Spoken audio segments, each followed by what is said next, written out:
Actual में question ये है कि एफ एक्स प्रोवाइडेड है मेरे पास 1/x+4। देखिए इसको अलग से थ्योरी में पढ़ाते हैं, मगर अभी क्या है कि रिक्वायरमेंट है तो यहीं पे थ्योरी भी खत्म कर देंगे, तो थोड़ा विशेष ध्यान रखिएगा ध्यान से। ये लिखा है x+4, एफ एक्स और जी एक्स दिया।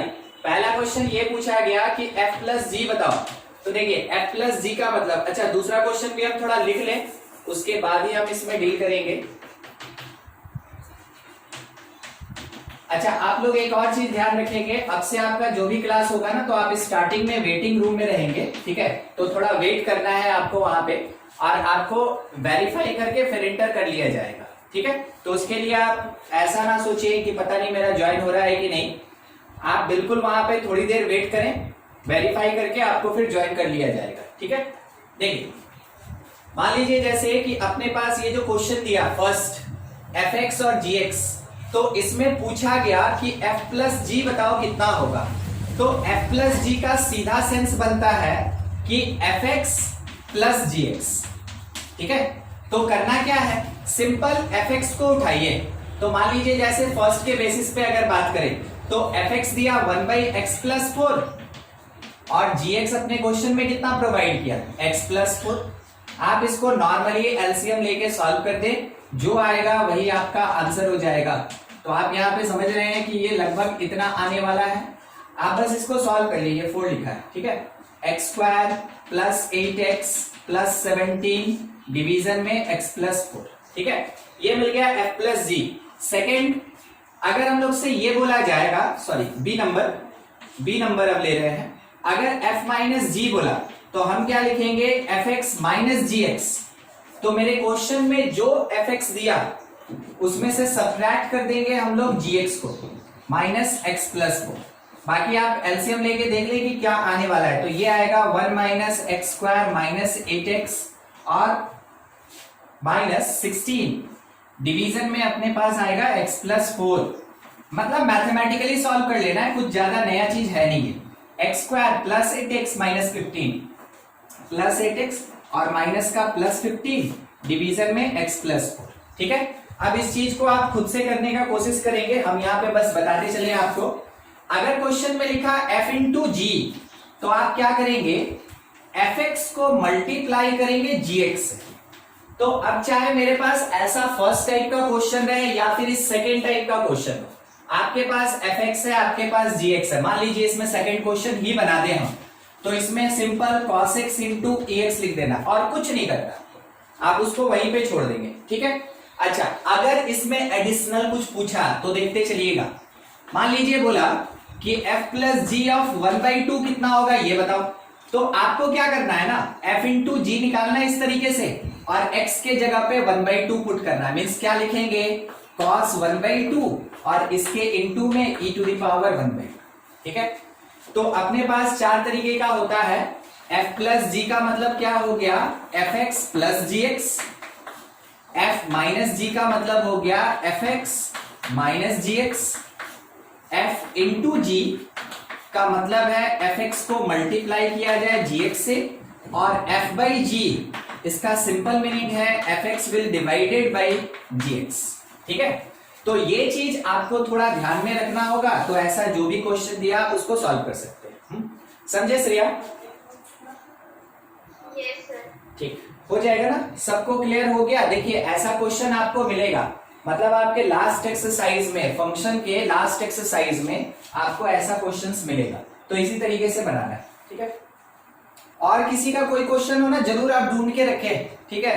देखिए पूछना हर किसी को चाहिए, क्योंकि जहां तक अभी तक हम देखते आए हैं कि 100% क्वेश्चन तो एक बार में क्लास 11 के स्टूडेंट का नहीं बनता है, ठीक है। अगर आपसे बन रहा है तो बहुत बढ़िया, मगर आप उसको हाइड ना करें, आप जरूर हमसे पूछ लें कि सर ये क्वेश्चन नहीं बना, हम आपको बताएंगे ना, हम कब बोले कि नहीं बताएंगे, ठीक है। डाउट होगा जरूर पूछ, बोलिए अंजलि। हाँ 1/sin⁻4x + cos⁻4x। इसका डोमेन निकालना था, यस सर। ठीक। चलिए देखा जाए, सबसे पहले इस क्वेश्चन में डील कर ले। डोमेन ऑफ फंक्शन के लिए कंडीशन क्या बनता है कि denominator should not equal to 0, क्योंकि ये रेशनल है, ये p बाई क्यू का फॉर्म है, तो denominator should not equal to 0 ये होना चाहिए।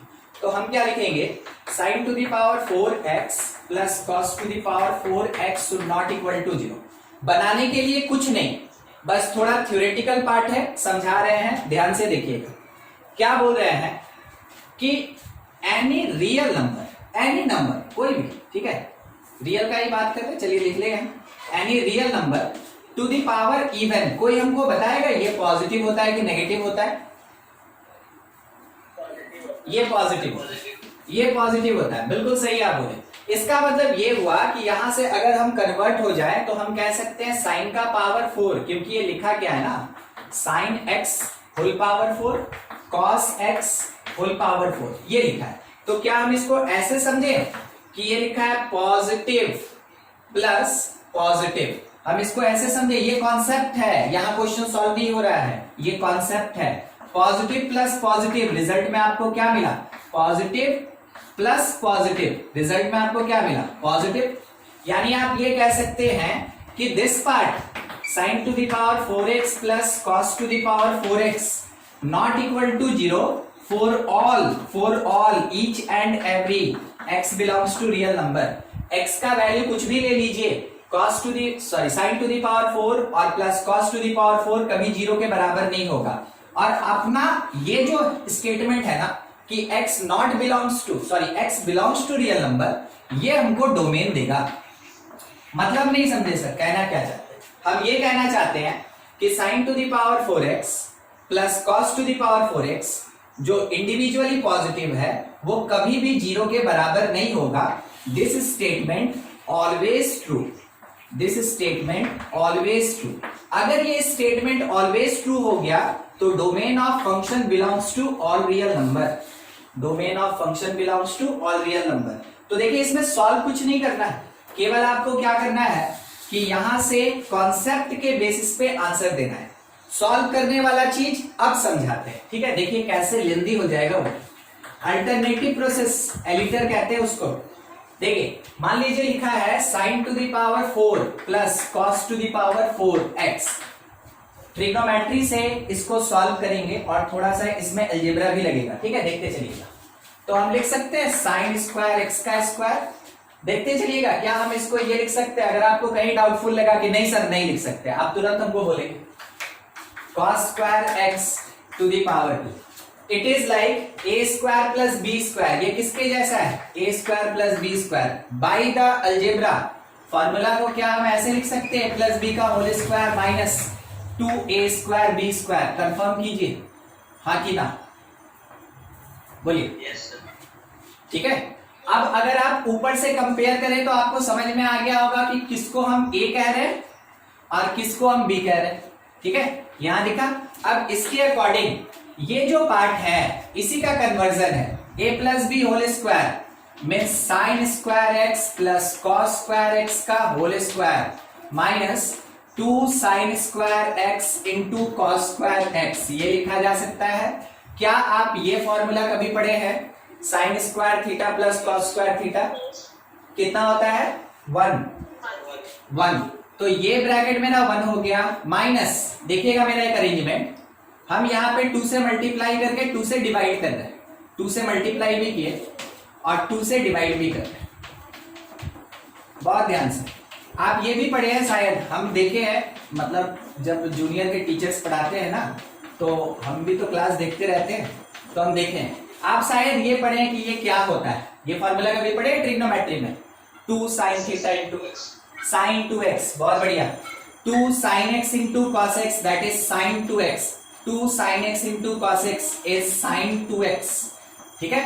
तो साइन 2x का होल स्क्वायर मल्टीप्लाइड 1/2 और 1 माइनस, ठीक है। देखिए हम आपको खुद बताए हैं कि साइन थीटा जो भी होगा -1 से 1 के बीच लाई करता है, आपको याद होगा डोमेन में ये बताए थे, ठीक है। साइन के साथ कोई भी थीटा हो -1 से 1 के बीच में लाई करेगा, तो ये जो होगा वो -1 से 1 के बीच में लाई करेगा। स्क्वायर कर दे तो कोई बताएगा हमको? थोड़ा सा सोचने वाला चीज है, दिमाग लगाने वाला चीज है। अगर हम स्क्वायर कर दें तो कहां से कहां जाएगा, कोई भी नहीं, थोड़ा मिस्टेक। अच्छा हम लिखते हैं और बोलिए कौन सा टर्म नहीं समझ में आएगा, 0 से 1 बोल दीजिए। दोनों सर, दोनों नहीं समझ में आया, 0 से 1 कैसे होगा? हाँ ठीक है, थोड़ा ध्यान से इस डस्टर को देखिएगा, ठीक है। देखिए मान लीजिए ये जो अभी हम लाइन खींच रहे हैं ना, क्या आपको ये वाला लाइन दिख रहा है यहाँ पे चौक से? नहीं दिख रहा है? हाँ दिखना चाहिए, ये वाला। मान लीजिए जैसे ये क्या है, ये मेरे पास है 0, ये -1, ये +1, ठीक है। तो मेरा साइन -1 से 1 के बीच है। जब हम इसको पॉजिटिव करेंगे तो 0 से 1 तो पहले से पॉजिटिव है, 0 से 1 पहले से पॉजिटिव है। जो -1 से 0 था ये घूम के पॉजिटिव बनेगा। तो ये जब घूम के पॉजिटिव बनेगा तो मिनिमम पॉजिटिव हमको 0 मिला और मैक्सिमम पॉजिटिव हमको कितना मिला, 1। फिर से इस बात को हम समझाते हैं ध्यान से। देखिए अब फिर से ये जो ज्वाइंट है ना दोनों डस्टर का जो ज्वाइंट है, इट इज 0, ये 0। सबसे लोअर एंड जो है -1, सबसे अपर एंड जो है ये +1। जैसे हम इस पे मॉड लगाएंगे या हम इसका स्क्वायर करेंगे, ये नेगेटिव घूम के पॉजिटिव बनेगा। नेगेटिव घूम के पॉजिटिव बना, देख रहे हैं। मिनिमम कहां 0, मैक्सिमम कितना 1, बस यही बात समझाते हैं, ठीक है। तो जब कभी भी ठीक है, एक और बात बताते हैं। अगर x यहां पे -a से लेके a तक है तो जब आप x स्क्वायर करेंगे या आप mod x लिखेंगे, दोनों 0 से लेके a तक जाएगा, दोनों 0 से लेके a तक जाएगा, ठीक है। समझे आप इस चीज को, यहां से यहां, किसी को दिक्कत? चलिए ठीक, ये अगर क्लियर हो गया तो थोड़ा यहां देखें, ठीक। -1 से 1 था, स्क्वायर किए तो 0 से 1 हो गया, ठीक है। 1 मिनट केवल,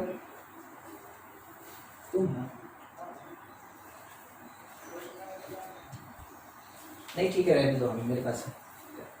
देखिए अभी जैसे बात कर रहे थे sin स्क्वायर थीटा 0 से 1 चला गया, तो आप ये कह सकते हैं कि sin square theta is less than equals to 1। बहुत ध्यान से, अगर 1/2 से मल्टीप्लाई करें तो 1/2 sin square theta less than equals to 1/2 होगा। क्या समझा रहे हैं, सुनिएगा। हम ये समझा रहे हैं कि ये वाला जो मेरा टर्म है ना, ये जो मेरा टर्म है, कौन सा टर्म, नेगेटिव वाला, मेरा जो नेगेटिव टर्म है ये 1/2 से छोटा होगा, ये 1/2 से छोटा होगा।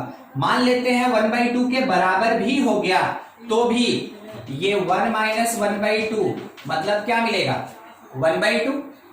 1 - 1/2 एकदम मैक्सिमम ले लिए, 1/2 के बराबर, उससे छोटा नहीं, उसके बराबर, ठीक है। 1/2 तो 1 - 1/2 1/2 आया। ये 1/2 कैसा नंबर, इट इज पॉजिटिव, ठीक है। अब देखिए ये था सॉल्व करने का तरीका, जिसमें क्या लगा सुनिएगा, ट्रिग्नोमेट्री लगा, अलजेब्रा लगा, इनइक्वालिटी लगा, उसके बाद तब जाके हम निकाल पाए कि ये पॉजिटिव होगा। तो ये हुआ एक्चुअल में सॉल्व करने का तरीका, और ये है कॉन्सेप्ट कि कॉन्सेप्ट के बेसिस पे हम डायरेक्ट आंसर दे दिए कि डोमेन ऑल रियल नंबर होगा। तो वहां से क्या आंसर मिलेगा सर, देखिए अभी हम निकालें कि ये वाला पार्ट जो होगा ये 1/2 यानी पॉजिटिव होगा। तो आप कह सकते हैं कि denominator not equal to 0 for all x belongs to real number. घूम फिर के आप वहीं आएंगे।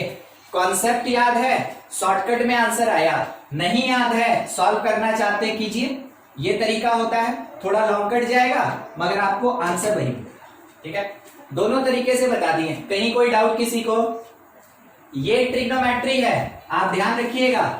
ट्रिग्नोमेट्री आपके 11th क्लास का सबसे बड़ा सेक्शन है। स्टार्टिंग में हम लोग ट्रिग्नोमेट्री ही पढ़ाते हैं मगर थोड़ा कॉम्प्लिकेटेड होता है। आपके 11th क्लास से ये काफी कॉम्प्लिकेटेड होता है, सॉरी 10th क्लास से 11 में कॉम्प्लिकेटेड होता है, इसलिए अभी स्टार्ट नहीं हुआ है। पहले आप थोड़ा बेसिक क्रिएट कर लीजिए, उसके बाद हम लोग ट्रिग्नोमेट्री स्टार्ट करेंगे। टोटल 7 चैप्टर्स ट्रिग्नोमेट्री के अंदर, टोटल 7 चैप्टर्स आता है। 7 चैप्टर पढ़ना पड़ेगा आपको 11th क्लास। तो देखिए थोड़ा सा जितना पढ़े थे उसके बेसिस पे बस बता रहे थे, कहीं कोई डाउट तो पूछा जाए, नहीं तो अगला क्वेश्चन बोलिए, एक बार डिक्टेट कर दीजिए।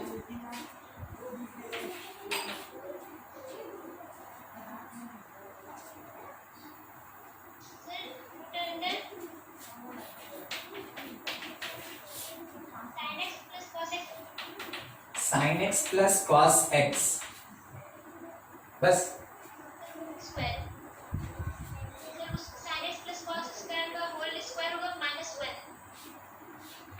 ऐसा। हाँ ठीक, चलिए ठीक। देखिए हम लोग क्या पढ़े थे ना कि रूट के अंदर अगर कभी जीएक्स होता है, जो 4 कंडीशन बताए सारा क्वेश्चन उसी पे बनेगा, बस क्वेश्चन के हिसाब से सॉल्व करने का थोड़ा तरीका बदलेगा और कुछ नहीं।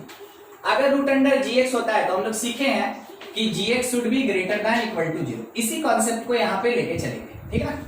तो आप ये लिख सकते हैं इस पर्टिकुलर क्वेश्चन के डोमेन को कैलकुलेट करने के लिए कि sine x plus cos x का जो होल स्क्वायर -1 है should be greater than equal to 0। 1 को उधर भेज दे, इसका होल स्क्वायर में ब्रेकेज कर दे, तो लिख सकते हैं क्या, sine square x plus cos square x plus 2 sine x into cos x greater than equals to 1। जहां दिक्कत हो तुरंत बोलिएगा, ठीक है, क्योंकि बहुत अच्छे बुक का क्वेश्चन है इसलिए अच्छा तो होगा ही। ये पार्ट मेरा 1 हो गया बाय द फॉर्मूला, जैसा आप उधर हमको बताए भी थे 1, उसके साथ 2 sine x into cos x पहले भी देख चुके हैं, साइन 2x होगा, बिल्कुल इस कॉन्सेप्ट से ये वाला 2 sine x into cos x sine 2x होता है, ठीक है, साइन 2x, इतने पार्ट को हम लिख दिए साइन 2x, ठीक है, is greater than equals to 1 को उधर भेज भी दीजिएगा तो sine 2x greater than equals to 1 minus 1 0, यानी ये पॉजिटिव होना चाहिए। अब देखिए क्या हो सकता है, कैसे हो सकता है, थोड़ा समझा दे आपको। आप लोग साइन कन्वेंशन भी पढ़े हैं ट्रिग्नोमेट्री में, ठीक है, क्वाड्रेंट के हिसाब से अभी जितना जरूरत है उतना बता रहे हैं। फर्स्ट सेकेंड ये 2 क्वाड्रेंट होता है जहां पे साइन पॉजिटिव होता है, फर्स्ट क्वाड्रेंट और सेकेंड क्वाड्रेंट ये 2 क्वाड्रेंट होता है, मीन्स 0 से 90 एंड 90 से 180 डिग्री, ये 2 क्वाड्रेंट ऐसा होता है जहां पे साइन पॉजिटिव होता है। हमको वही चाहिए ना कि साइन मेरा पॉजिटिव हो, तो हम क्या बोलेंगे कि साइन 2x जो होगा, साइन 2x अगर इसको पॉजिटिव होना है तो ये ग्रेटर देन 0 होगा but less than equals to 180 degree होगा। क्या आप समझे ये क्या लिखे हम, ये क्या लिखे हम, ये हम लिखे ना कि फर्स्ट से सेकंड क्वाड्रेंट के बीच में कहीं भी अगर साइन हो गया तो वो साइन मेरा पॉजिटिव होगा, हमको साइन पॉजिटिव चाहिए था, बस ये वही लिखे। अब क्या करें, तो साइन को थोड़ा हटाएं, ठीक है, साइन को हटाएं, तो साइन अगर इधर आएगा, कोई बताएगा साइन 0 कब देता है, साइन 0 कब देता है, नहीं, कॉस 90 पे 0 देता है, साइन 0 पे 0 देता है, 0 पे 0 देता है, एकदम ठीक। अब वहां से लेके हम इसको कहां तक लेके चले थे 180, तो साइन 180 डिग्री, ये साइन है ना 180 डिग्री, मेरा मिस्टेक, 1 मिनट, यहीं पे साइन खत्म हो गया, ये 2x एंगल ना 0 से 180 होगा, तो x अगर लेंगे तो ये 0 से कहां होगा 90 डिग्री होगा, x कहां से कहां 0 से 90। अब आप लिख सकते हैं कि x बिलोंग्स टू ध्यान से क्लोज 0 से लेके π/2। क्या आप रेडियन में एंगल पढ़े हैं 10 क्लास में? नहीं पढ़े हैं, कोई बात नहीं, चलिए ठीक है। हम आपको थोड़ा सा इंट्रोड्यूस करा दें, क्योंकि देखिए हम आंसर यहाँ डिग्री में नहीं लिख सकते, क्यों नहीं लिख सकते वो भी बता रहे अभी आपको, पहले थोड़ा इंट्रोड्यूस कर दे। एंगल इन रेडियन क्या होता है, सिंपल तरीके से पाई अगर है तो एंगल के लिए इसको आप 180 डिग्री लिख सकते हैं, अगर एंगल है तो पाई को 180 डिग्री लिख सकते हैं या 180 डिग्री को पाई लिख सकते हैं। तो 90 डिग्री को क्या लिख सकते हैं सर, ये 180 का हाफ है तो π/2 लिख सकते हैं। 45 डिग्री को क्या लिख सकते हैं सर, ये 90 का हाफ है यानी π/4 होगा। अगर 60 डिग्री का बात आ जाए तो क्या करें सर, 180 का 1/3 यानी पाई का 1/3 π/3 लिख सकते हैं। आप बस इतना ही याद रखिए, बाकी ट्रिग्नोमेट्री में पढ़ेंगे, ट्रिग्नोमेट्री का पहला चैप्टर ही है एंगल, ठीक है, पहला ही चैप्टर है मेजरमेंट ऑफ एंगल। तो एंगल कैसे कैसे मेजर करते हैं सब पढ़ेंगे। अभी जरूरत था आपको बता दिए, याद कर लीजिए कि एंगल में जो पाई होता है, एंगल में जो पाई होता है वो 180 डिग्री के बराबर होता है। ठीक है, तो सर क्या जरूरत पड़ गया आपको पाई का? आप तो डिग्री में भी दिखा सकते हैं। देखिए, कहने वाला मैथमेटिशियन कह के गया है कि जो डिग्री होता है ना वो रियल नंबर नहीं होता है। जो डिग्री होता है इज नॉट रियल नंबर। ध्यान रखिएगा, degree is not real number. ये हम लोग नहीं कह रहे हैं, ये ऑलरेडी मैथमेटिशियन बोल के गए हैं। यानी कि अगर आप नंबर लाइन पे रिप्रेजेंट करना चाहते हैं और आप लिख दिए कि देखो ये 15 डिग्री है, ये वाला 25 डिग्री है, ये वाला 35 डिग्री है एंड सो ऑन, तो बोलने वाला बोलेगा कि ये पूरा का पूरा रॉन्ग है। जो मैथमेटिक्स जानता है वो क्या बोलेगा? ये रॉन्ग है। तो सही क्या है? सही ये है कि आप हमेशा रियल नंबर लाइन पे हमेशा जो एंगल होगा, angle must be in radian. Angle किस में होना चाहिए? रेडियन में होना चाहिए। सर रेडियन का नाम नहीं सुने, कोई बात नहीं, हम आपको अभी थोड़ा सा इंट्रोड्यूस किए, उतने से भी काम चला दीजिए जितना कि इस फंक्शन में जरूरत है। तो रेडियन का एंगल मतलब पाई के फॉर्म में वो रिप्रेजेंट होता है। ठीक है, तो पाई के फॉर्म में ही एंगल आप रियल नंबर लाइन पे दिखा सकते हैं। यानी रियल नंबर का बात आया तो डिग्री को कन्वर्ट करना होगा रेडियन में, तभी आप आंसर दे सकते हैं। इसीलिए हम यहाँ जो आंसर देने जा रहे थे डोमेन का, तो हम डिग्री में लिखे थे मगर फाइनल आंसर हम किस में दिए? रेडियन में। फाइनल आंसर मेरा रेडियन में। किसी को दिक्कत समझने में नहीं है? चलिए ठीक है, ये अपना आंसर हो गया, ये आंसर हो गया। और था क्वेश्चन, बताया जाए। एक वो आर्क साइन वाला था, वो बन गया? हाँ ठीक। देखिए वहां क्वेश्चन आया था, हम थोड़ा सबको ही को बता दें वो चीज। अगर कभी आर्क साइन लिखा रहता है, इसका मतलब साइन इनवर्स एक्स। ठीक है, अगर आर्क कॉस लिखा है तो इसका मतलब हो गया कॉस इनवर्स एक्स। आगे लिखने का जरूरत नहीं, आप समझ गए। आर्क के साथ अगर ट्रिग्नोमेट्रिकल रेशियो दिया है, इसका मतलब हुआ कि वो इनवर्स ट्रिग्नोमेट्रिकल रेशियो होगा। ठीक है, ये लिखने का तरीका होता है, इंडिया में नहीं चलता है। ठीक है, आर्क वर्ड हम लोग यहाँ इंडिया के क्वेश्चन में यूज नहीं करते, यहाँ डायरेक्ट यूज होता है साइन इनवर्स कॉस इनवर्स। मगर जहां से हम क्वेश्चन आपको दिए वो फॉरेन राइटर है, वो फॉरेनर है, तो उनके बुक में आपको ये वर्ड मिलेगा। मगर कोई जरूरी नहीं है, जानकारी चाहिए था आप ले लीजिए और याद रखिएगा कि अगर कभी आर्क आया, क्योंकि कोई ठीक नहीं है, कभी ये दे भी सकता है, इसलिए आप अपने आप को तैयार रखें, अपने आप को कभी कम ना रखें। ज्यादा हो जाए चलेगा, कम नहीं होना चाहिए। ठीक है, तो आर्क का मतलब आप याद रखें इनवर्स ट्रिग्नोमेट्रिकल रेशियो। ठीक है, और किसी का कोई डाउट? तब तक जिसको लिखना है आप अपना लिख के कंप्लीट कर लें। बोलिए।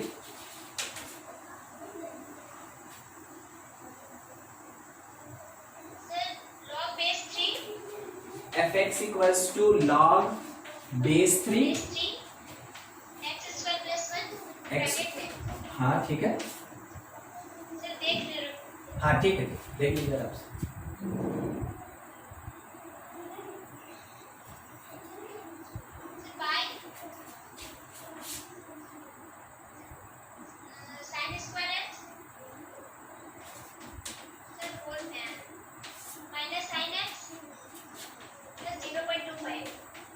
जीरो 0.25 1/4 लिख लेते हैं। ठीक है, ठीक, इसका डोमेन निकालना है ना। अच्छा, कोई बताएगा इसमें क्या रेस्ट्रिक्शन लगा दें? कोई भी डोमेन निकालना है, कोई नहीं? हाँ, एक सबसे पहला तो p/q और दूसरा जो है वो लॉग के भीतर वाला टर्म, यानी एक कंडीशन लॉग के लिए तो फोर लॉग के लिए क्या पढ़े थे? इसके साथ जो भी होगा शुड बी ग्रेटर देन 0। देखिए क्या बोल रहे हैं, for all x belongs to real number it is true. बोलिए हाँ कि ना? ये स्टेटमेंट ट्रू है कि फॉल्स है? ट्रू है। अगर किसी को नहीं समझ में आया तो सुनिए, किसी भी नंबर का square greater than equal to 0 होता है, वो कम से कम 0 देगा, नहीं तो पॉजिटिव देगा। अगर हम दोनों साइड में 1 ऐड कर दें, क्योंकि लाना तो ये है, तो x square plus 1 greater than equals to 1 होगा। अगर हम इसका कंपैरिजन करें तो इसको 1 बोलेंगे, तो क्या आप बोल सकते हैं कि 1 ग्रेटर दैन 0 होता है? ये स्टेटमेंट तो ट्रू है। 1 ग्रेटर दैन 0, इसका मतलब x square plus 1 greater than 0 for all x belongs to real number. यानी कि लॉग के लिए कोई कंडीशन नहीं बनता है, कुछ हमको सॉल्व नहीं करना होगा। दूसरा, p by q form, denominator should not equal to 0। Rational होने के कारण denominator should not equal to 0, यानी कि sine square x minus sine x plus 1/4 should be not equal to 0। LCM ले लीजिए, 4 sine square x minus 4 sine x plus 1 not equal to 0। Quadratic बन गया ना साइन का, सॉल्व करके sign के लिए वैल्यू निकालेंगे। तो कोई बताएगा क्या मिडिल स्प्लिट हो पा रहा है, हाँ कि ना? और किसमें हो पा रहा है, कोई अगर बता दे। सही है, चेक कीजिए भाई, चेक कीजिए, सही है। हाँ, ये 2 साइन एक्स माइनस 1 का होल स्क्वायर है। देखिए 2 साइन एक्स का whole square 4 sine square x, 1 का स्क्वायर 1 माइनस था, तो 2 into 2 sine x that is 4 sine x, तो ये इसका whole square is not equal to 0 बोले। ठीक है, इसका मतलब क्या हो गया कि ये 0 नहीं होना चाहिए, हटा दे इसको, तो 2 sine x minus 1 should not equal to 0। ठीक ना, क्या हुआ, दोनों तरफ ये स्क्वायर रूट लगा दिए, तो sine x should not equal to 1/2। कोई बताएगा कौन से वैल्यू पे ये 1/2 देता है, कौन से एंगल पे? 30 डिग्री। 30 डिग्री, बहुत बढ़िया। 30 डिग्री को रेडियन में लिखना हो तो क्या लिखें?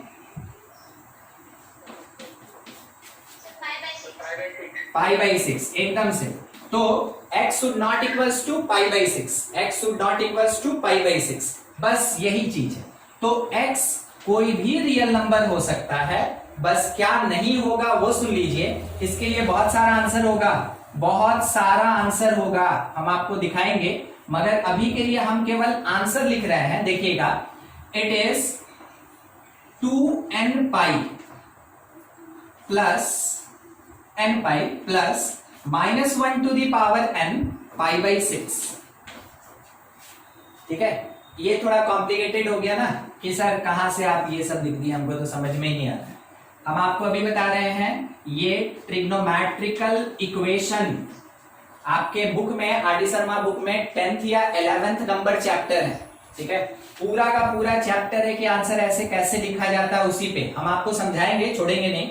मगर ये जनरल फॉर्मेट होता है इसका π/6 का, ये जनरल फॉर्मेट होता है साइन के π/6 का, साइन के एंगल का। देखिए समझाते हैं, थोड़ा कोशिश कीजिएगा, पढ़ा हुआ नहीं है मगर शायद आप समझ जाए।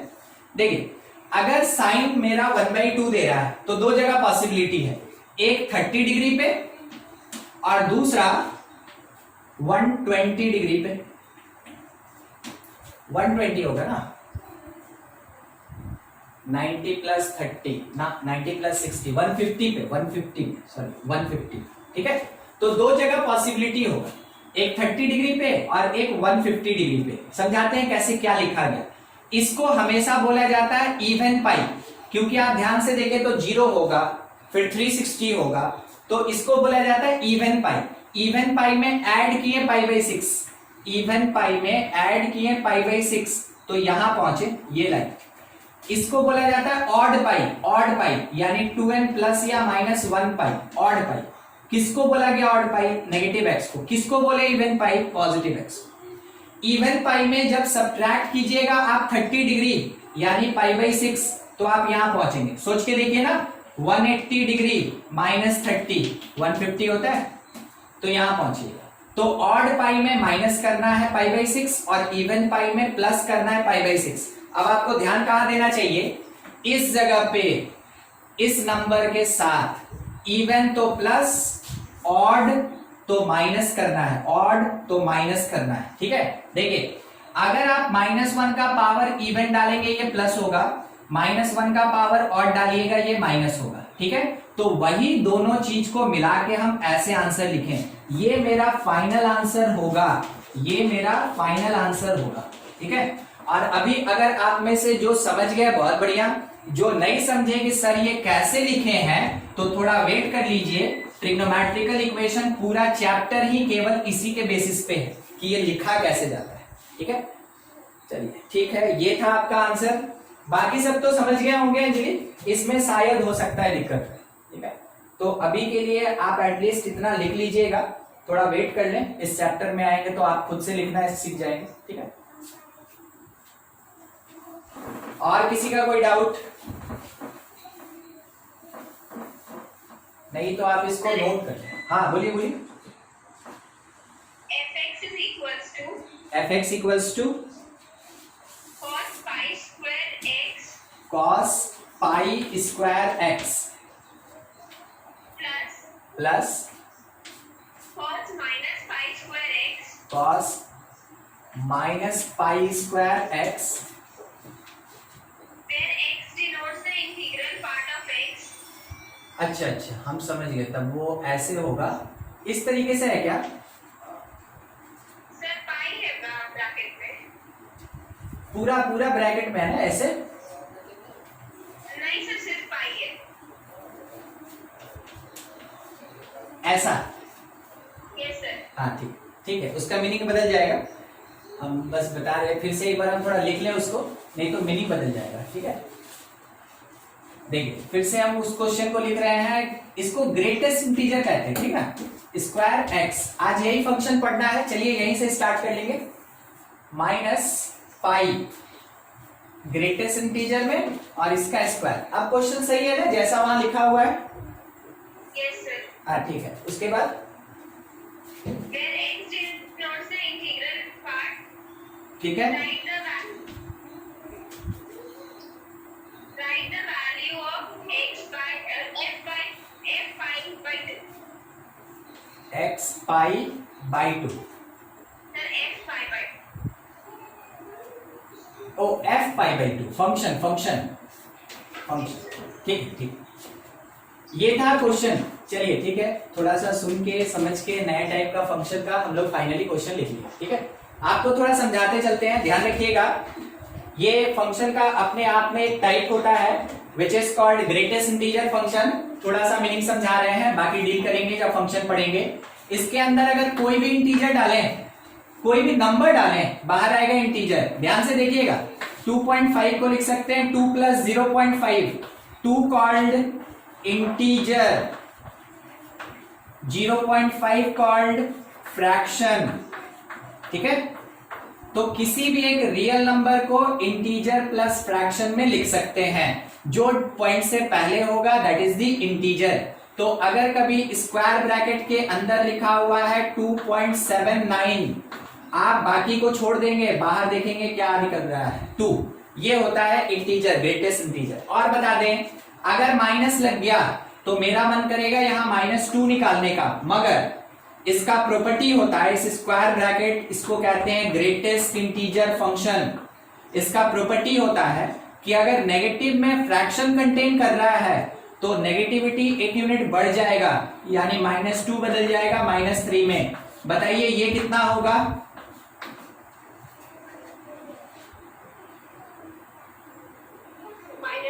-1। ये कितना होगा? -1। बस यही चीज समझना था, ठीक है, याद रखिएगा। अभी एक क्वेश्चन में जरूरत पड़ेगा।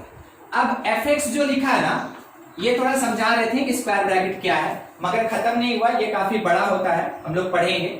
देखिए fx यहां लिखा cos रह गया, फिर ग्रेटेस्ट इंटीजर पाई, पाई का मतलब आप जानते हैं 3.14 होता है, ठीक है, उसका स्क्वायर x, उसके साथ प्लस cos, फिर लिखा ग्रेटेस्ट इंटीजर -पाई, तो -3.14 का स्क्वायर x, ऐसा है, ठीक है। अब हमको थोड़ा सोच के जवाब दीजिएगा, बोलिए ये कितना होगा? ग्रेटेस्ट इंटीजर 3.14 कितना होगा? ये कितना होगा, ये पूछ रहे हैं, ये कितना होगा? 3 हो गया। 3 तो 3 का स्क्वायर 9, 3 का स्क्वायर 9, 9x लिखें।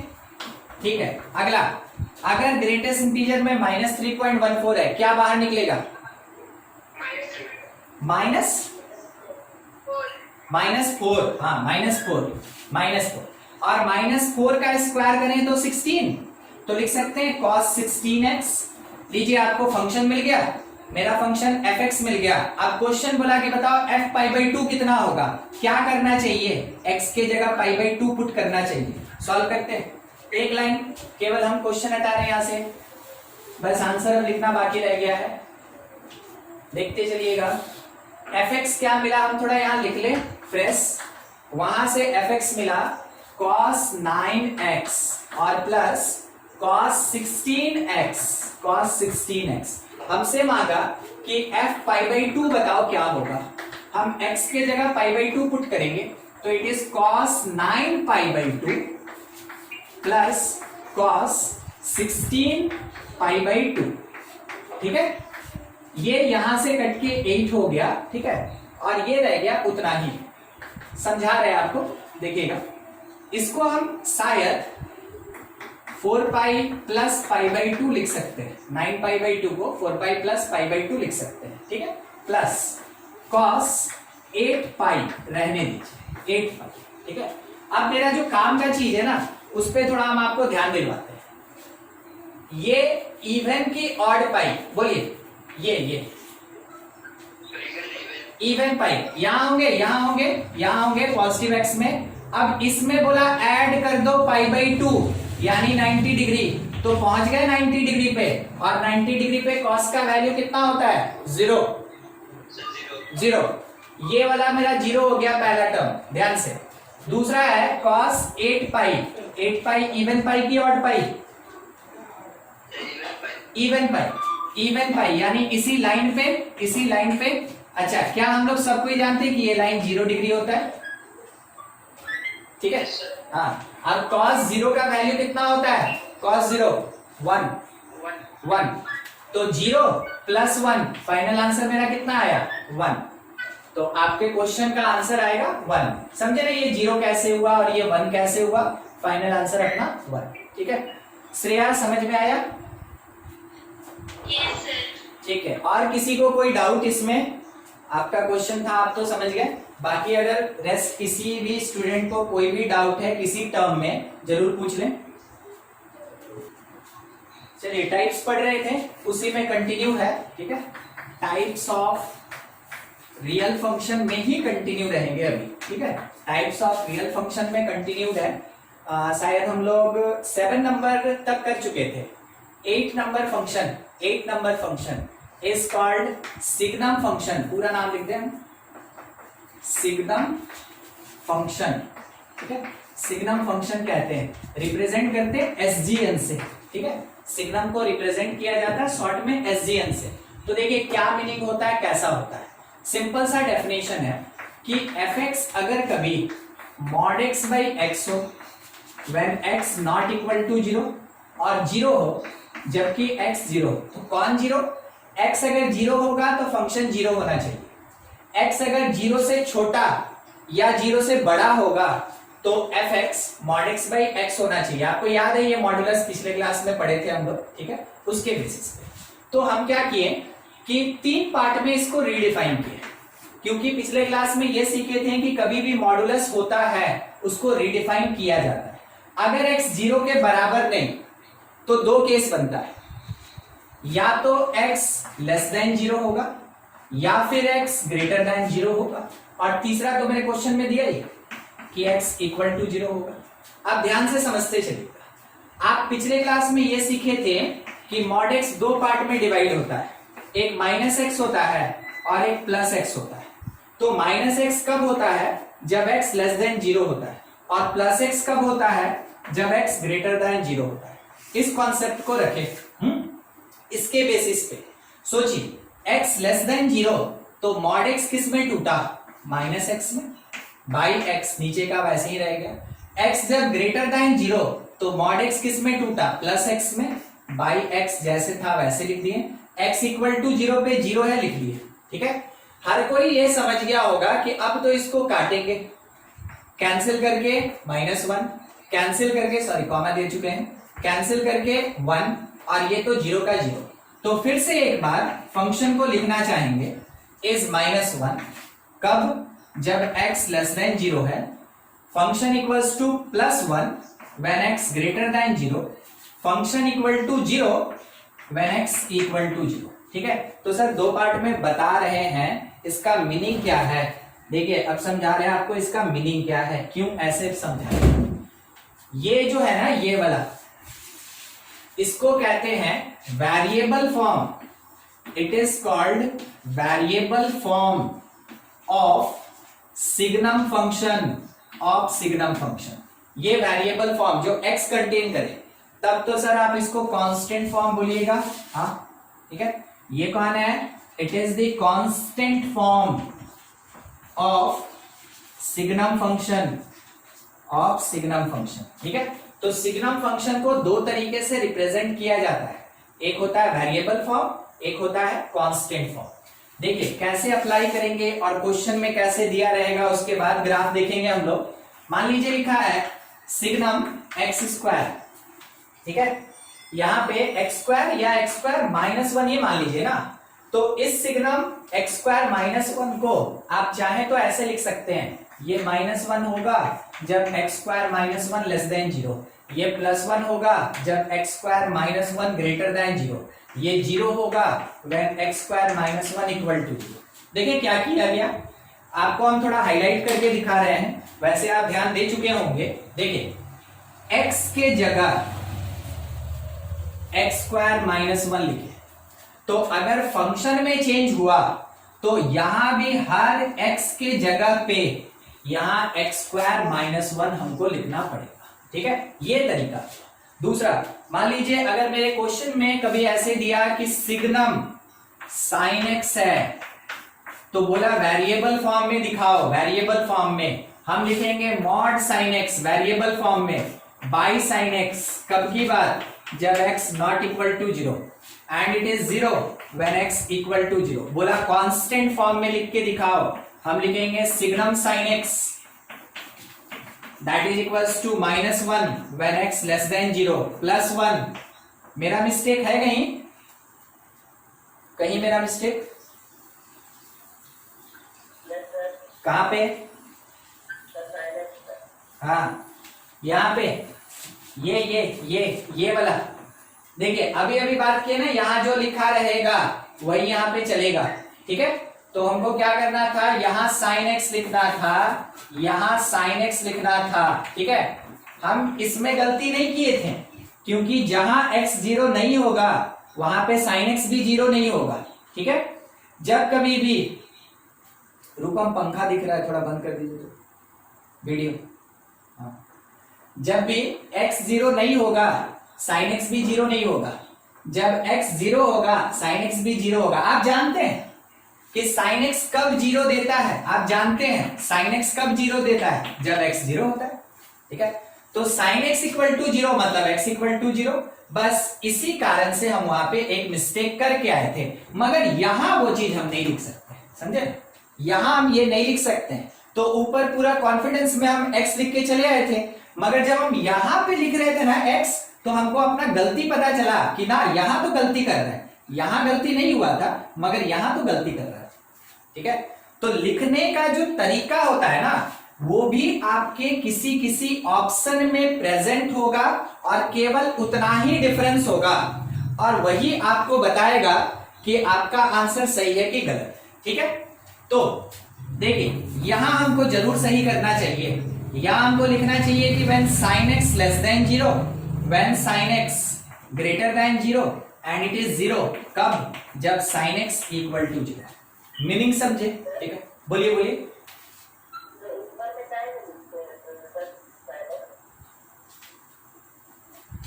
कहा ये?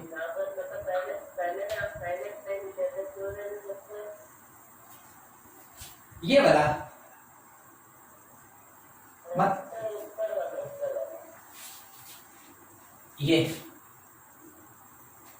सबसे ऊपर यही ना है। अरे पढ़िए ना स्टेटमेंट, मैथ में स्टेटमेंट पढ़ा जाता है, स्टेटमेंट पढ़िए। कौन सा?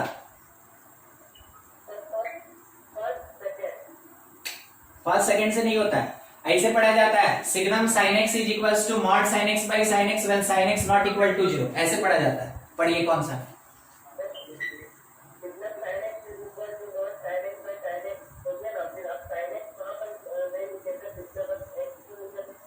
हाँ वो इसलिए लिखे थे ना, ये वाला पूछ रहे आप, ये वाला है ना। देखिए अगर मान ले रहे हैं sine x not equal to 0 होगा तो आप डायरेक्ट बोल सकते हैं एक्स नॉट इक्वल टू 0।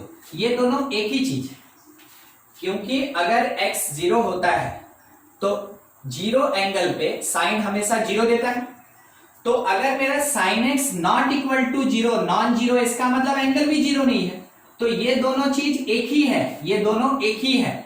यहां पे वेरिएबल फॉर्म में हम वो लिख सकते थे, वेरिएबल फॉर्म में वो हम लिख सकते थे। अगर x नॉट इक्वल टू 0 लिखते तो भी सही, अगर sin x not equal to 0 लिखेंगे तो भी सही, दोनों केस में सही, क्योंकि ये दोनों स्टेटमेंट एक ही है, ये दोनों स्टेटमेंट एक ही है, तो लिख सकते हैं। मगर यहां पे एक ही नहीं है, क्योंकि ये -1 दे रहा है और एक हमको +1 दे रहा है, एक -1 दे रहा है, एक +1 दे रहा है। तो यहां x पे नहीं काम कर सकते हैं, यहां मैंडेटरी है। समझते हैं ना वर्ड का मीनिंग? एकदम जरूरी है कि यहां पे आप साइन में डिफाइन करें, मगर यहां पे ऑप्शनल है, मे भी साइन रख सकते हैं या x भी रख सकते हैं। समझे मिनाल ये वाला? हाँ ठीक है, एकदम जहां दिक्कत होगा ना पूछिएगा। बस क्या होता है ना, कभी सर ऊपर वाला 1 नंबर 2 नंबर वो थोड़ा समझने में दिक्कत हो जाता है, तो आप पूरा लाइन पढ़ते जैसे अभी पढ़े, बहुत बढ़िया आप पढ़े एक ही बार में। ठीक है, सबको ही नोट करें, और कहीं कुछ डाउट है तो थोड़ा पूछा जाए। अब हम इसको छोड़ दिए, बस इसके बेसिस पे देखिए क्वेश्चन क्या पूछा। क्वेश्चन ये पूछा कि बताओ सिग्नम -2 का वैल्यू, बोलिए क्या होगा सिग्नम -2।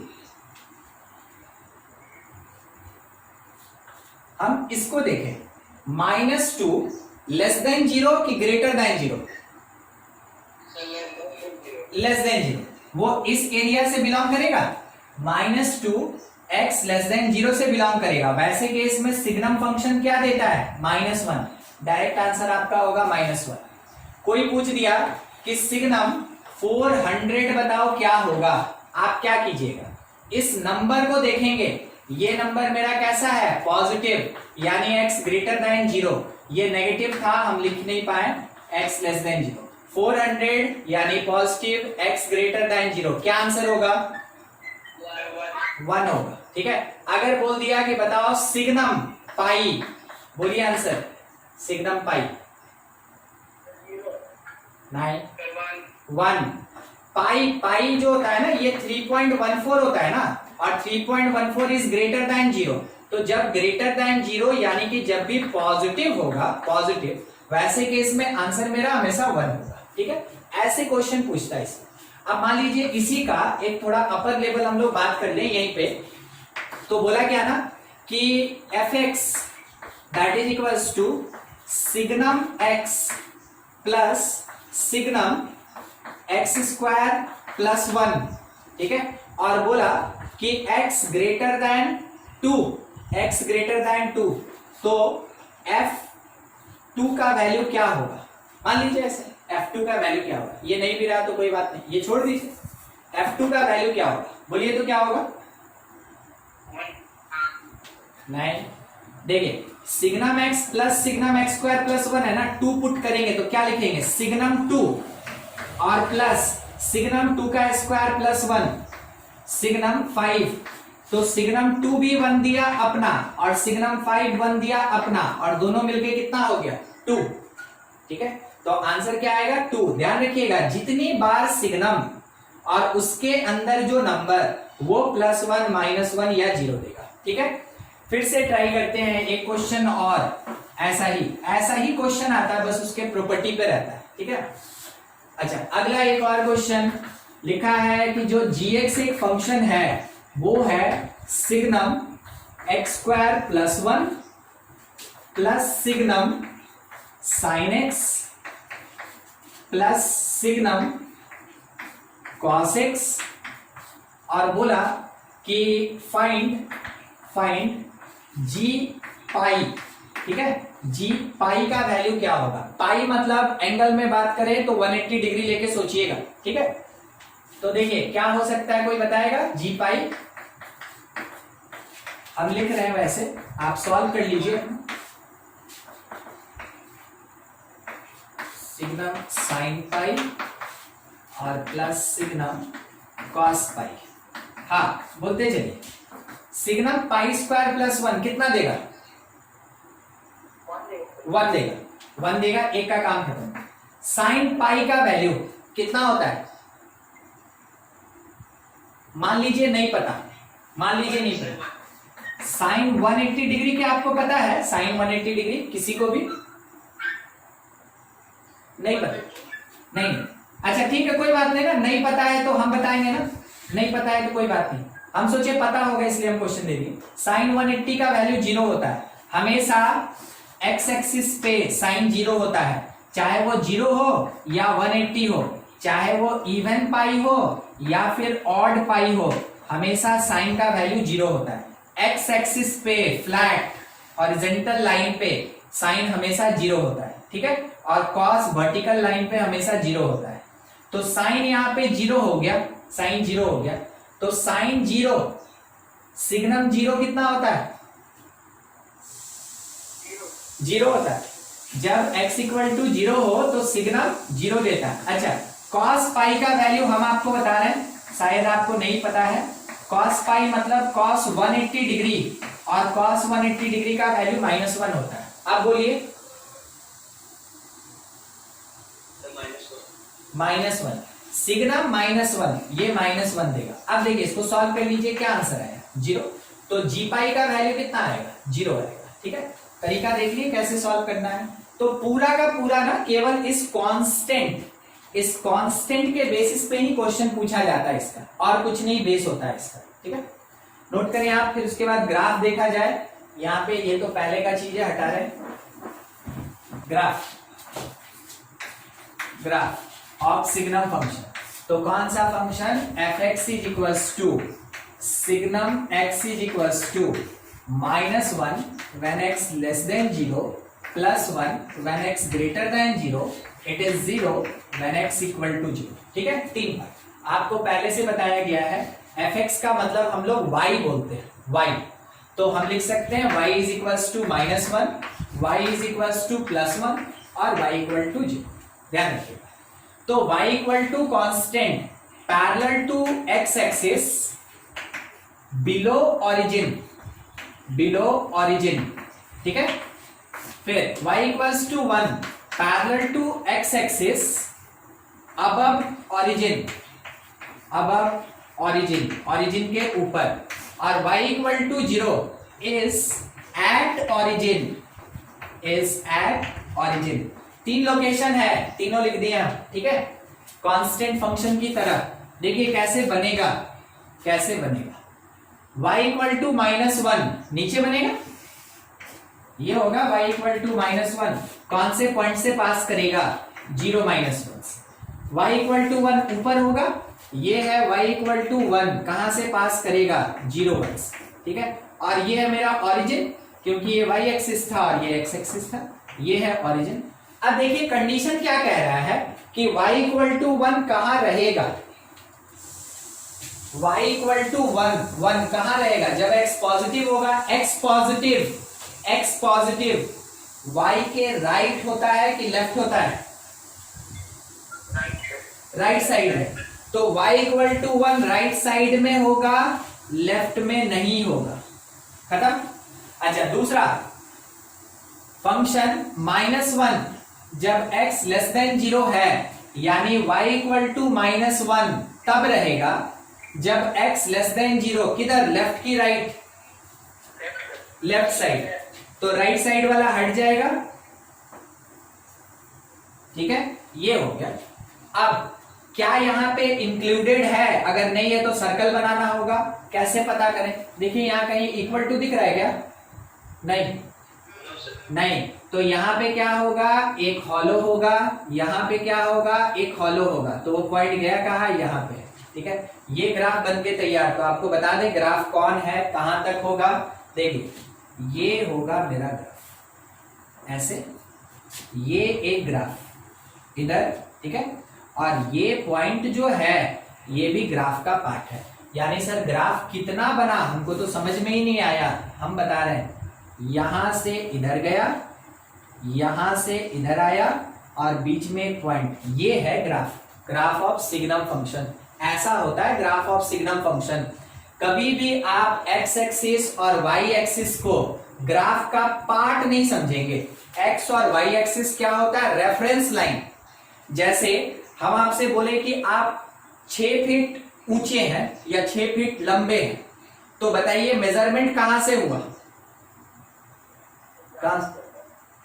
बेस से, ठीक है।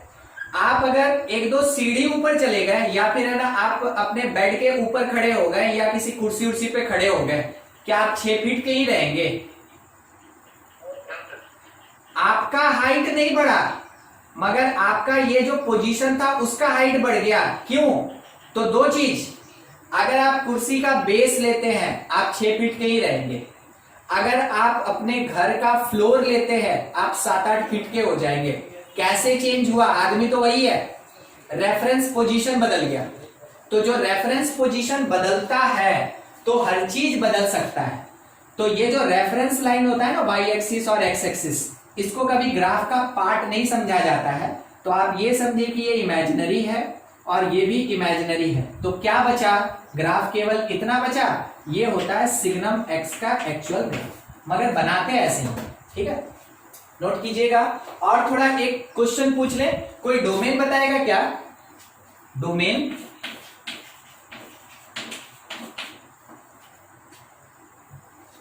कैसे पता करें, कैसे पता करें?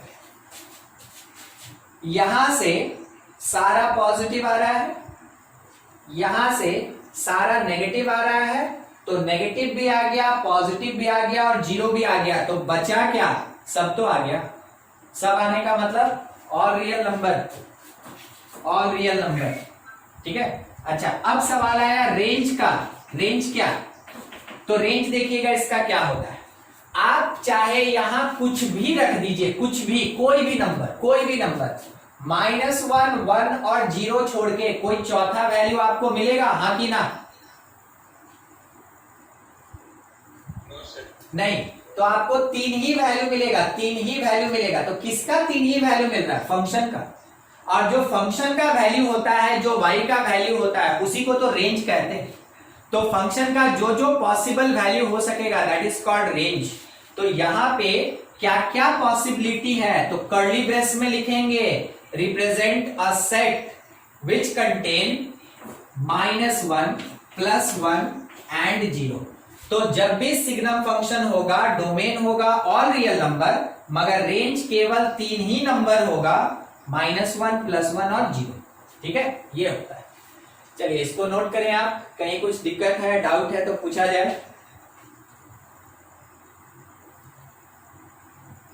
बोलिए बोलिए।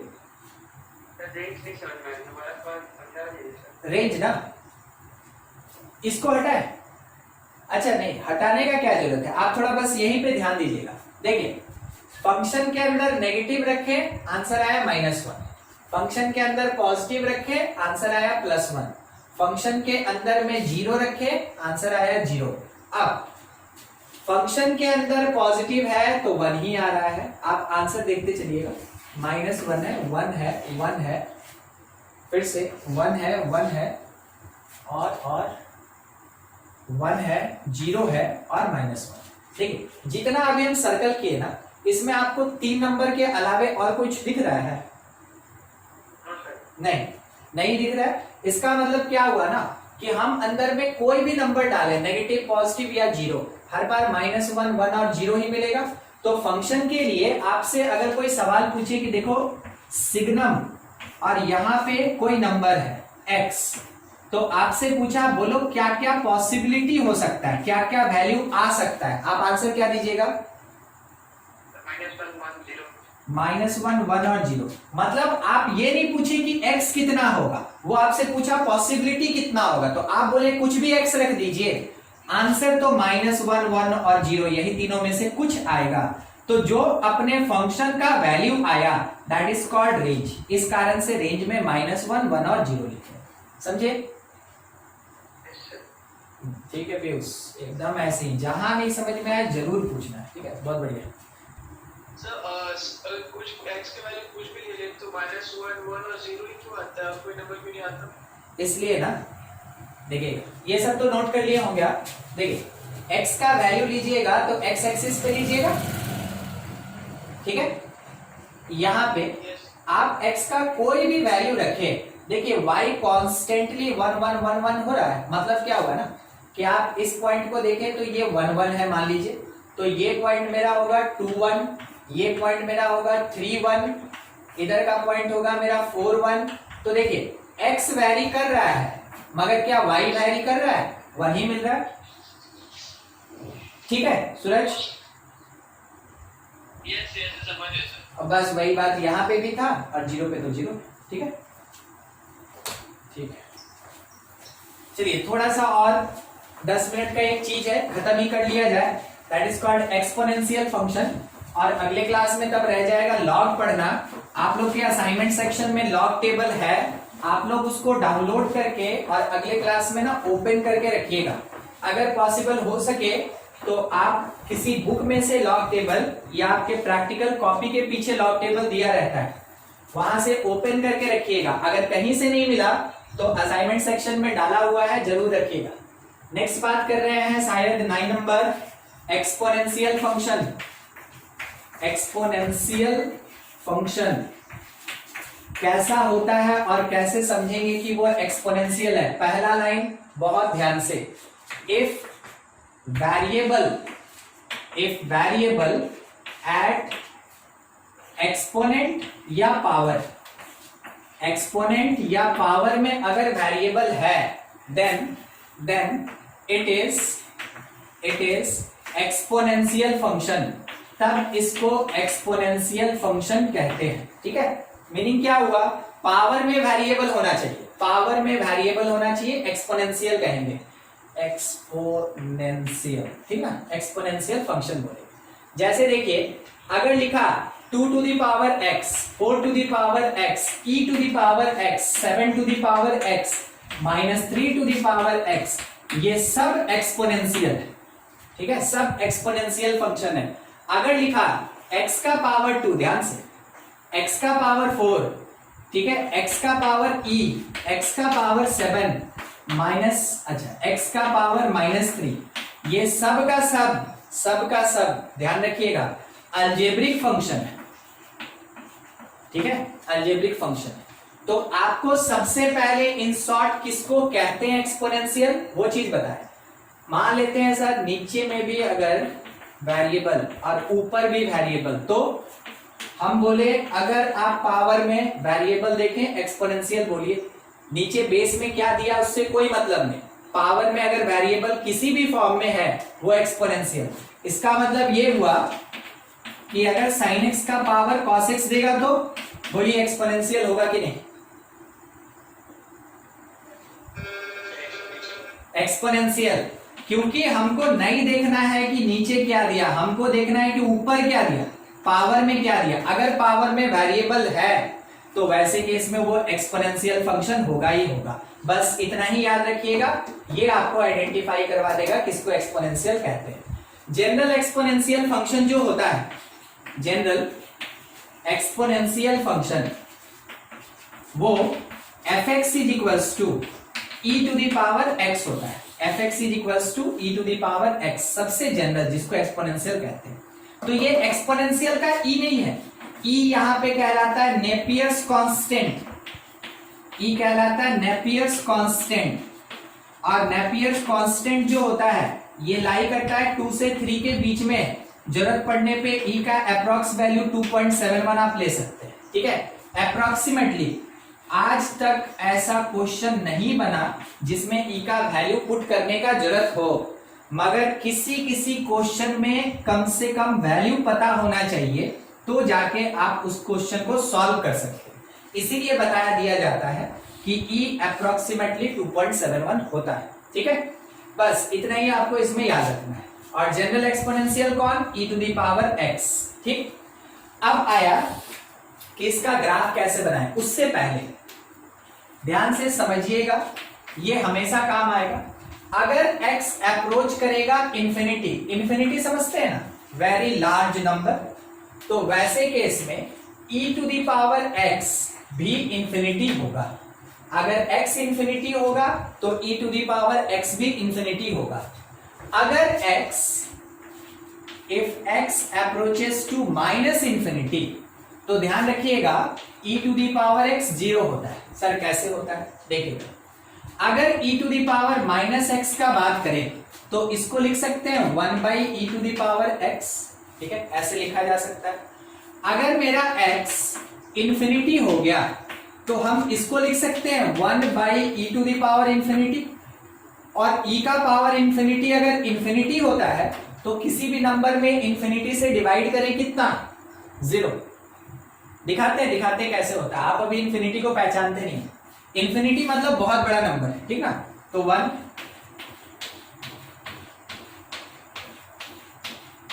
12 0 बिठाएं। ठीक है, तो हम इसको ऐसे लिख सकते हैं कि ये सॉल्व करके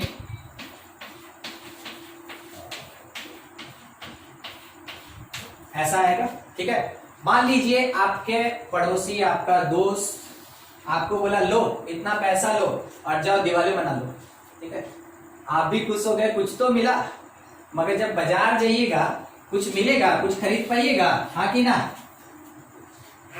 नहीं। तो आप घूम के आइएगा, बोलेगा अरे यार क्या दिए, हमको तो कुछ नहीं दिए। वो तो किसी वैल्यू का ही नहीं है, वो तो 0 है, समझे? तो 1/1 क्यों? Any constant divided by infinity, किसी भी कांस्टेंट नंबर में बहुत बड़े नंबर से डिवाइड करें, ये हमेशा 0 होता है।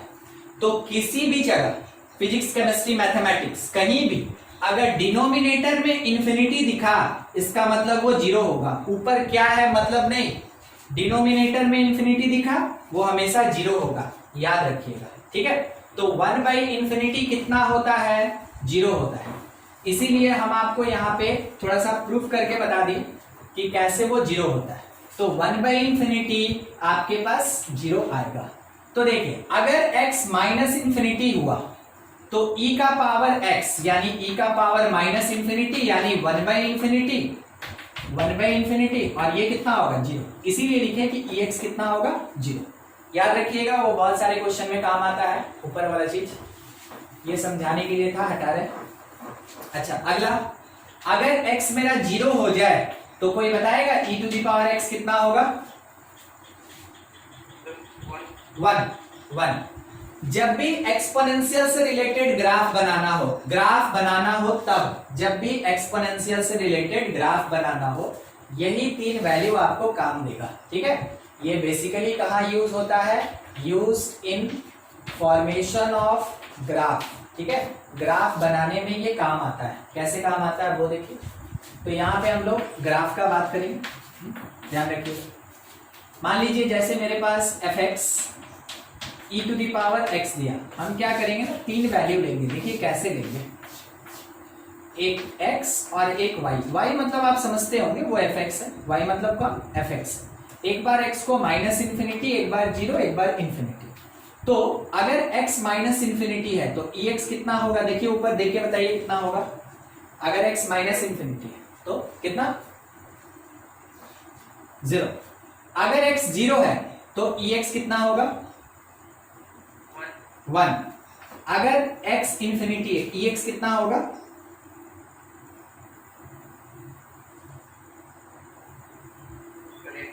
इंफिनिटी। हो गया। अब ग्राफ कैसे बनेगा वो देखिए, ये x एक्सिस, ये y एक्सिस। ठीक है, आपको ग्राफ बनाना नहीं है, आपको ग्राफ याद रखना है कि हाँ एक्सपोनेंशियल आएगा तो ऐसा ग्राफ होता है। बेसिक ग्राफ बता रहे हैं आपको, बाद में ट्रांसफॉर्मेशन सिखाएंगे। मगर जब तक बेसिक नहीं याद रहेगा कैसे ट्रांसफॉर्मेशन सीखेगा? बचपन में क्या किए थे? 1 2 3 4 पढ़े थे, फिर उसके बाद एडिशन पढ़े, फिर सब्ट्रैक्शन पढ़े। अब उन्हीं सब का ना एप्लीकेशन हो रहा है। तो जो आप पहले पढ़ के रखे हैं उसका एप्लीकेशन बाद में होता है। तो ग्राफ का बेसिक चीज अभी आप पढ़ रहे हैं और इसका एप्लीकेशन बाद में होगा। देखिए कैसे ड्रॉ कर रहे हैं, थोड़ा समझिएगा। x माइनस इंफिनिटी इधर की तरफ होगा माइनस एक्स, जिधर माइनस इंफिनिटी रहे वहां पैरेलल कर लीजिए, पैरेलल। उसके बाद x0 y1 हमेशा y एक्सिस पे होता है। अगर x positive y positive first quadrant जाएगा तो ग्राफ कैसे बनेगा, ऐसे बनेगा। ठीक है, ये इस तरीके का एक कर्व बनेगा। सर यहाँ पैरेलल क्यों कर दिए हैं वो सुनिए। क्या आप ज्योमेट्री में एक चीज पढ़े हैं कि दो पैरेलल लाइन इंफिनिटी पे इंटरसेक्ट करता है? नहीं, कभी ये नहीं पढ़े हैं कि दो पैरेलल लाइन कहां इंटरसेक्ट करता है? तो बोला जाता है इंफिनिटी पे इंटरसेक्ट करेगा। पढ़े हैं कि नहीं? हाँ कि ना, बोलिए ना। हाँ जो हाँ ठीक। अगर पढ़े हैं तो बहुत बढ़िया, अगर नहीं पढ़े हैं तो सुनिए। ठीक है, जिसको भी नहीं पता है, हमेशा जब भी अप्रोच करेगा इंफिनिटी, ठीक है, जब भी अप्रोच करेगा इंफिनिटी और जीरो, देखिए माइनस इंफिनिटी और जीरो है ना, ऐसा जब भी इंफिनिटी और जीरो अप्रोच करेगा हमेशा लाइन के पैरेलल बनाइएगा, लाइन के पैरेलल। ठीक है, ये चीज ध्यान रखिएगा। अगर कभी भी माइनस इंफिनिटी है तो नेगेटिव एक्स जा रहे हैं और ये पैरेलल हो जाएगा तो जीरो, क्योंकि दो parallel line, two parallel lines intersect at infinity. ठीक है, एट इंफिनिटी। आप तो जानते हैं पैरेलल लाइन कभी इंटरसेक्ट नहीं करता, तो पैरेलल लाइन इंटरसेक्ट कभी नहीं करता, ना कोई कभी इंफिनिटी पहुंचेगा और ना ही कभी ये देख पाएगा कि पैरेलल लाइन जाके इंटरसेक्ट किया कि नहीं। तो कैसे किसी को नहीं होता है अपना पल्ला झाड़ लेना। ठीक है, बस वैसा ही टाइप का स्टेटमेंट है। कोई पूछा कि बताओ दो पैरेलल लाइन कहाँ काटेगा, तो एक आदमी समझाया देखो नहीं काटेगा, कभी नहीं एक दूसरे को कट करेगा। ठीक है, वो बोला नहीं तुम बताओ कहाँ काटेगा, अब वो जबरदस्ती कर रहा है, तो सामने वाला आंसर क्या देगा, इन्फिनिटी पे काटेगा। वो बोला हम जाके देखेंगे, बोला जाओ देख लो, ना वो कभी इन्फिनिटी पहुंचेगा और ना कभी दोनों लाइन को ऐसे कट करते हुए देखेगा। ठीक है, बस यही चीज ज्योमेट्री भी किया। ज्योमेट्री क्या किया कि स्टूडेंट उससे बार बार पूछ रहा था कि सर दो पैरेलल लाइन कहाँ काटेगा, तो ज्योमेट्री बोला इन्फिनिटी पे जाके काटेगा। स्टूडेंट के पास दो रास्ता, या तो वो मान जाए उस बात को और नहीं तो इन्फिनिटी पे जाके चेक करे। तो दोनों में जीतेगा कौन, मैथमेटिक्स जीतेगा।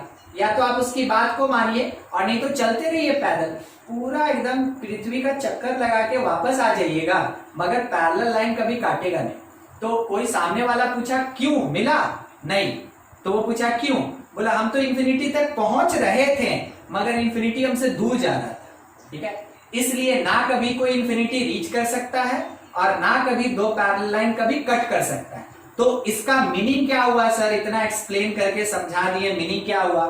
नॉर्मल सा चीज याद रखिए, जब कभी भी जीरो प्लस या माइनस इंफिनिटी होगा हमेशा एक्सिस के पैरेलल बनाइएगा।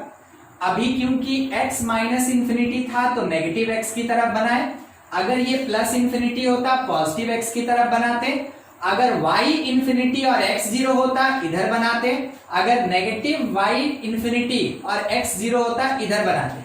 समझ में आया? तो जहां भी इंफिनिटी और जीरो रहेगा एक्सिस के पैरेलल बनाइएगा, एक्सिस के पैरेलल बनाइएगा। इसको है ना एक लाइन बस याद रखिएगा, मेरा ये वाला, ठीक है, काम देगा हमेशा। चलिए ठीक, ये ग्राफ बन गया। ये कट कहाँ किया, आपसे बस यही पूछा जाएगा कि कट कहाँ किया, तो आप आंसर दे दीजिएगा 0 1 पे कट किया। ठीक है, थोड़ा सा समझिएगा, इसी के बेसिस पे थोड़ा डील करना चाहते हैं। यहीं पे एक और ग्राफ, ध्यान से क्या लिखा है ना, y is equals to e to the power minus x. हम थोड़ा यहाँ डब्बा उब्बा बना के देते हैं, वैल्यू हम लिख देते हैं, आप बस उसमें बताते चलिएगा। ठीक है, x है और y है, x का वैल्यू लिए माइनस इंफिनिटी, जीरो और इंफिनिटी। अच्छा, अगर हम माइनस इंफिनिटी x के जगह पुट किए, बहुत ध्यान से, ठीक है, अगर हम माइनस इंफिनिटी x के जगह पुट किए तो क्या ये ऐसा बना और ये होगा कितना, इतना होगा? बोलिए हाँ कि ना, कंफर्म कीजिए।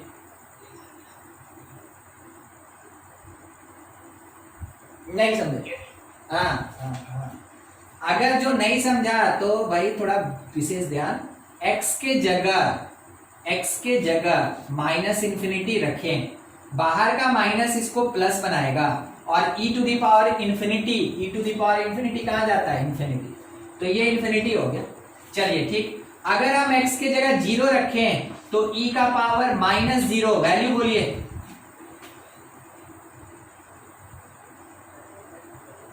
नहीं आवाज आ रहा है कोई भी?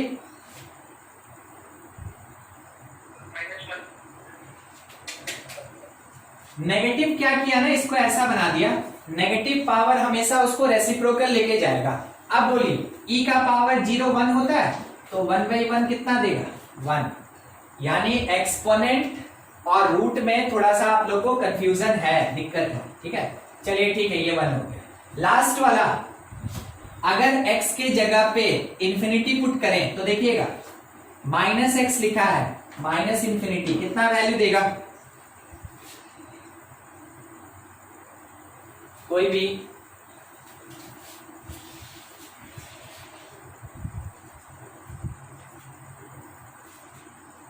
नहीं पता चला? 0 ये 0 देगा। चलिए ठीक है, जब इतना चीज हम लोग निकाल लिए, मेन था वही टेबल का फॉर्मेशन। अब करना क्या है और कैसे करना है, देखिए x इंफिनिटी इधर जाएगा, उस समय y 0 यानी पैरेलल यहां होगा, फिर कट किया जब x 0 और y 1 है यहाँ पे, देखिए ग्राफ कैसे आया, इस तरीके से जाएगा। ये ग्राफ हुआ किसका? e to the power -x का, e to the power -x का ग्राफ ऐसे बनेगा और e to the power x का ग्राफ इधर से बनेगा, ठीक है। मगर दोनों कट करेगा उसी 0 1 पे, इतना डील कर दिए। आप इसको घर पे आराम से देखें, थोड़ा और हम लिख दें यहाँ, domain of function all real number, क्योंकि कोई रेस्ट्रिक्शन नहीं, कोई रूट नहीं, कोई p/q नहीं, कोई साइन इनवर्स नहीं, कोई लॉग नहीं, तो all real number. Range of function, तो range of function always positive, क्योंकि ग्राफ मेरा x एक्सिस के ऊपर रहेगा, इस कारण से बिलोंग्स टू 0 से इंफिनिटी, ये होगा। अगला, इस जगह पे डोमेन ऑफ फंक्शन, क्योंकि कोई रेस्ट्रिक्शन नहीं, कहीं भी जा सकता है, ऑल रियल नंबर। मगर जब रेंज का बात आएगा, रेंज ऑफ फंक्शन, तो ध्यान रखिएगा फिर से x के ऊपर हमेशा पॉजिटिव होता है, यानी कि 0 से लेके इंफिनिटी होगा। तो दोनों के लिए डोमेन और रेंज बराबर होगा। ये था एक्सपोनेंशियल फंक्शन। आप इसको यहां तक नोट कर लें, घर पे जरूर आप इसको एक बार देख के आए। अगले क्लास में हम आपको एक्सपोनेंशियल और मॉड मिला के ग्राफ बना के दिखाएंगे, ठीक है, और उसके बेसिस पे कुछ क्वेश्चन किया जाएगा।